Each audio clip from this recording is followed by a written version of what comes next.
और अब बात करेंगे महाराष्ट्र की, जहां पर सत्तारूढ़ महायुति में मतभेद उभरते हुए नजर आ रहे हैं। विवाद एकनाथ शिंदे और अजीत पवार के बीच हो रहा है। दोनों दलों के नेताओं के बीच बयानबाजी और आरोप प्रत्यारोप का दौर जारी है। इसी बीच लाडकी बहन योजना को लेकर नया बखेड़ा खड़ा हो गया। बारामती से लेकर महाराष्ट्र के कई हिस्सों में विज्ञापनों से मुख्यमंत्री एकनाथ शिंदे का नाम हटा दिया गया, जो कि अपने आप में एक विवाद की वजह बन गया। शिवसेना ने सहयोगी राष्ट्रवादी कांग्रेस पार्टी और उसके अध्यक्ष अजीत पवार की आलोचना की। दरअसल योजना के विज्ञापन से सीएम एकनाथ शिंदे का चेहरा ही हटा दिया गया, गायब कर दिया गया। और इसे ही लेकर के शिवसेना के एक मंत्री ने अजीत पवार गुट पर नाराजगी जाहिर की है।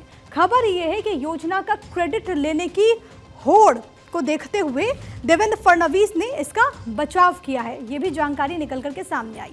उप मुख्यमंत्री फडणवीस को प्रचार के लिए एसओपी लाना पड़ा। उनकी तरफ से एसओपी भी जारी कर दी गई है, लेकिन वहां पर ये जो तकरार है वो देखने को मिल रही है। महाराष्ट्र की हम बात कर रहे हैं। इसके कुछ दिन पहले आपको याद होगा कि लाडकी बहन योजना के शुरू होने के बाद ही एनसीपी ने कई शहरों में अजीत दादा लाडकी बहन योजना के नाम से पोस्टर लगा दिए।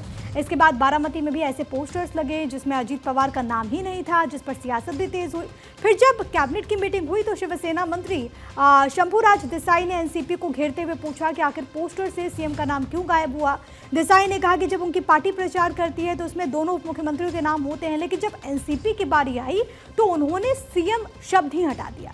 इस पर एनसीपी ने जवाब दिया कि बजट पेश होने के बाद शिंदे के प्रचार में हर जगह पोस्टर लगे थे, जिस पर किसी ने कुछ नहीं कहा, लेकिन अगर अब केवल नाम छोटा करने के लिए सीएम नहीं लिखा गया तो इस पर आपत्ति क्यों हो रही है। दोनों पार्टीज के नेताओं में बहस होने के बाद देवेंद्र फडणवीस ने बचाव किया।